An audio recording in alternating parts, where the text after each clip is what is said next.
Hakikat penghambaan diri kepada Allah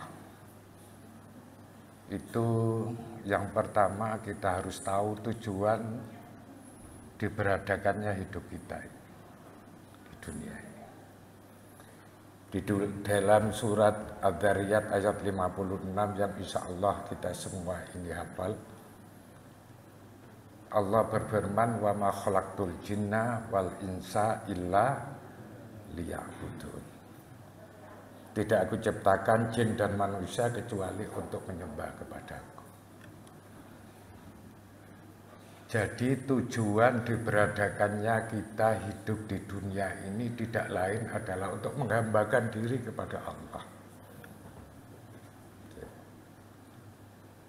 Kalau kita menyadari bahwa tujuan hidup kita ini untuk beribadah kepada Allah, sudah barang tentu kita berupaya semaksimal mungkin untuk melakukan hal-hal yang diperintah oleh Allah.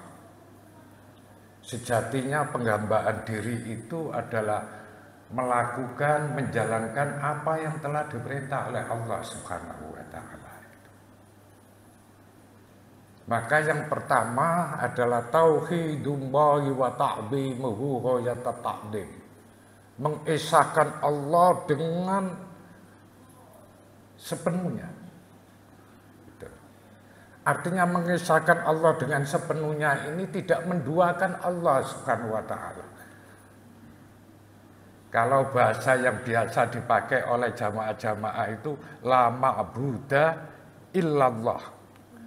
Tidak menyembah Tuhan kecuali Allah. Jadi memurnikan Allah Subhanahu wa Ta'ala ketika kita melakukan ibadah kepadanya. Kita hafal bahwa di dalam surat Al-Fatihah itu iyyaka na'budu wa iyyaka nasta'in. Hanya kepadamu ya Allah aku menyembah. Setelah menyembah beribadah sepenuhnya baru wa iyyaka nasta'in. Dan hanya kepadamu kami mohon pertolongan. Enggak boleh iyyaka nasta'in dulu baru wa iyyaka na'budu. Sama dengan kehidupan kita sehari-hari ini. Kita mendahulukan kewajiban secara otomatis nanti akan memperoleh hak kita. Tetapi kadangkala mohon maaf kita itu mendahulukan haknya, kewajibannya nanti. Akhirnya apa yang terjadi? Semua saling menunggu. Yang terjadi apa? Ya semuanya menuntut hak. Karena tidak menjalankan kewajiban dulu. Misalnya sebagai contoh dalam kehidupan sehari-hari itu. Ada A utang 1 juta kepada B, B utang 1 juta kepada C, C utang 1 juta kepada D. Terus D utang kepada E utang 1 juta kepada si A. Nah ini kalau masing-masing itu menuntut haknya, nggak ada yang mau nyaur. Apa nyaur itu? Ya tetap hutang. Nah, kalau di antara 5 ini masing-masing kan punya hak untuk disauri dan punya kewajiban untuk membayar hutang itu. Tetapi kalau kelima orang A, B, C, D, dan E itu semua mendahulukan kewajiban, mendahulukan haknya tanpa memikirkan kewajibannya, yang terjadi ya geger. Lah inilah sekarang itu yang fenomena inilah yang banyak terjadi di lingkungan kita itu menuntut hak, melalaikan kewajiban. Akhirnya rame dibawa ke sampai ke pengadilan misalnya. Nah ini nggak usah diselesaikan di pengadilan. Akhirnya ada tokoh misalnya itu terjadi di sini. Ketua takmirnya misalnya bersama pengurusnya Masjid Nur Hidayah itu bertindak. Dikumpulkan orang 5 itu daripada rame. Nih tak pinjamkan 1 juta. Dikembalikan ke E dikembalikan ke DD, dikembalikan ke CC, dikembalikan ke BB, dikembalikan ke A. Loh saya kok nggak punya hutang, kok masih punya uang 1 juta. Itu duit takmir loh. Akhirnya kan selesai sudah urusan. Kita kepada Allah Subhanahu wa Ta'ala na'budunya itu harus seperti itu. Kita nyembah, kita Sama ibadah dengan seriusnya. Misalnya seperti Ramadan ini, ya, kita memaksimalkan apa yang ada di dalam bulan Ramadan. Kita tahu bahwa kullu amali bani Adam yudha'aful hasanatu bi asri amsalya ila sab'i mi'ati dhifin illa shaum fa innahu li wa ana jazibi. Dalam hadis qudsi. Setiap anak Adam, kata baginda Rasul, setiap anak Adam itu perbuatan baiknya dilipatkan oleh Allah 10 sampai 700 perbuatan baiknya. Nah, setelah kita berbuat baik yang kayak begitu, baru kita memperoleh 700 kebaikan. Itu loh, kalau kita mendahulukan kewajiban itu. Kecuali puasa, kata Allah dalam firman hadis qudsi, fa innahu li wa ana jazibi. Saya sendiri, puasa itu untukku dan aku sendiri yang akan membalasnya. Artinya apa? Balasan puasa itu lebih dari 700 tikelan. Nah, ini kadang-kadang kita sudah malam 9 Agus. Malam 9. Udah maju ini. Shopnya yang maju itu. Shopnya yang maju. Yang rame malah mall-mall itu gitu. Ini jamaah rahmatullah.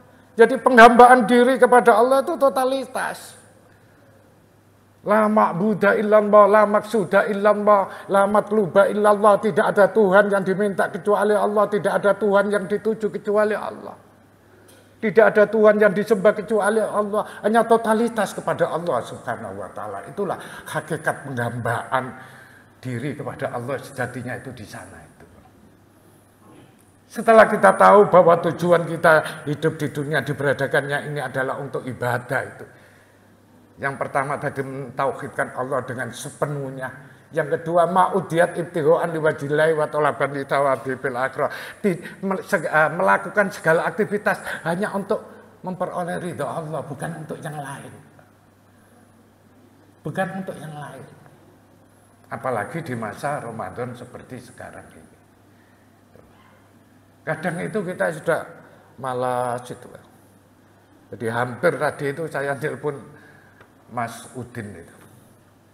Karena kegiatan kemarin itu full sampai malam, tadi 2 kegiatan kok lemes ini, wis bismillah gitu. Saya bilang itu yang awak lemes, kalau digantikan cepatnya mencari gantinya. Tapi saya merasa nggak enak, biasanya sebulan sekali rutinan terus sudah lama tidak ngisi, wis bismillah dengan niat bismillah itu. Ya akhirnya bisa ketemu panjenengan semua itu bisa sehat lagi gitu. Gitu. Jadi ada niatan di sini. Ma'udiyat ibtigho'an liwajillah. Segala aktivitas itu dilakukan hanya untuk mencari ridha Allah wa talaban li thawabi fil akhirah dan nanti memperoleh pahala di akhirat nanti.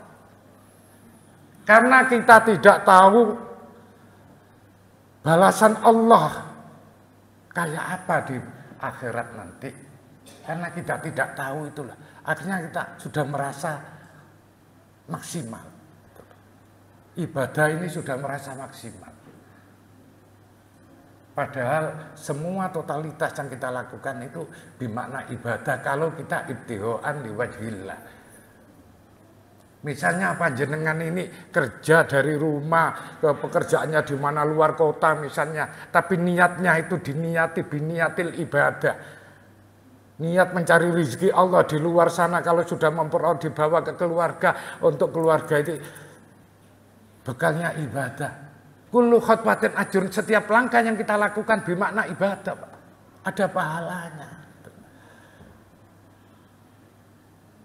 Makanya saya sering matur itu ke jamaah itu, diterimanya ibadah itu ada 2 syaratnya. Yang pertama sesuai syarat rukunnya ibadah, yang kedua adalah ikhlas li ajlillah. Ikhlas karena Allah Subhanahu wa taala. Oleh karenanya jamaah rahimah, dengan tekad bahwa kita ini beradakannya di dunia itu tujuannya ibadah kepada Allah Subhanahu wa taala. Dan ibadah menggambarkan diri kepada Allah itu bukan hanya kita itu ibadah kepada Allah, tapi melalaikan ibadah sesama manusia, ya jangan. Jadi kepada Allah vertikal orientednya baik, horizontal orientednya ya baik, hablum minallahnya baik, hablum minannasnya baik. Jangan merasa menggambarkan diri kepada Allah, total kepada Allah, hanya ibadah ritual tapi ibadah sosial nggak bisa lakukan, ya belum masuk kategori orang yang beriman dengan baik. Makanya Rasulullah SAW bersabda yang diriwayatkan oleh Imam Muslim, wallahi la yu'minu, sampai 3 kali, wallahi la yu'minu, demi Allah seseorang itu tidak beriman, sampai 3 kali. Gila, salah satu sahabat bertanya, wa ma ya Rasulullah, siapa itu orang yang tidak beriman wahai Rasul? Dijawab oleh Rasulullah, qol alladzi la ya'manu jaruhu bawa'iqahu, yaitu seseorang yang tetangganya tidak merasa nyaman karena perangai buruknya. Paling ibadah, tapi sering gregetno tanggane. Lah ini kan GJB istilahnya anak-anak milenial sekarang itu. Napa GJB itu, Pak? Gak jelas belas. Jadi kalau refleksi, sebagai refleksi hablum minallah baik itu kepada sesama manusia juga baik. Secara ritual baik, secara sosial harus baik. Jadi sekali lagi itu dilakukannya itu semata-mata karena Allah Subhanahu wa Ta'ala, bukan karena yang lain. Bukan karena yang lain. Oleh karena itu, bagaimana kita berupaya, kita ajak keluarga kita ajak anak-anak kita untuk selalu menggambarkan diri kepada Allah Subhanahu wa Ta'ala. Kalau kita menggambarkan diri kepada Allah itu sudah baik, secara otomatis nanti kehidupan dunia itu akan diberikan oleh Allah kebaikan-kebaikan. Gitu loh. Jadi jangan merasa terbebani, gitu. Tapi biasanya awal-awal itu kan berat, tetapi kalau sudah biasa itu kan menjadi tidak berat. Bahasanya anak-anak sekarang itu waiting treason because of kulinen. Trisno itu jalanan ke kulino. Jadi kalau kita melakukan berat, kita lakukan akhirnya terbiasa berat itu. Memang mulainya itulah. Dan ini momentum yang terbaik di dalam bulan Ramadan ini. Mari kita berupaya dohiron wa batinan untuk mengisi Ramadan itu dengan baik. Agar apa? Agar kita selepas Ramadan nanti betul-betul memperoleh diwajibkannya Ramadan. Tujuannya tidak lain adalah la'allakum tattaqun, agar kita selepas dari Ramadan ini nanti semakin tambah bertakwa. Jangan sampai waktunya Ramadan senang jamaah Isya subuh, tapi pasca Ramadan beleot lagi gitu loh. Jadi istilahnya orang Jawa itu apa itu puasa tomat itu kan. Waya Ramadan tobat, waya setelah Ramadan umat lagi, ya jangan sampai begitu. Itulah jamaah rahimakumullah, mudah-mudahan kita semua yang hadir ini, keluarga kita semuanya diberi kesehatan oleh Allah, kesehatan jasmani rohani, diberi keberkahan, diberi kemudahan dalam segala hal, ibadah Ramadan kita diterima oleh Allah Subhanahu wa Ta'ala, dan kita sampai nanti ibadah Ramadan menangi Ramadan ke 1444 Hijriah yang akan datang. Dan kalaulah kita dipundhut oleh Allah, mudah-mudahan diberi pungkasan yang husnul khotimah bisiri asraril Fatihah. Bismillahirrahmanirrahim. Iya kan,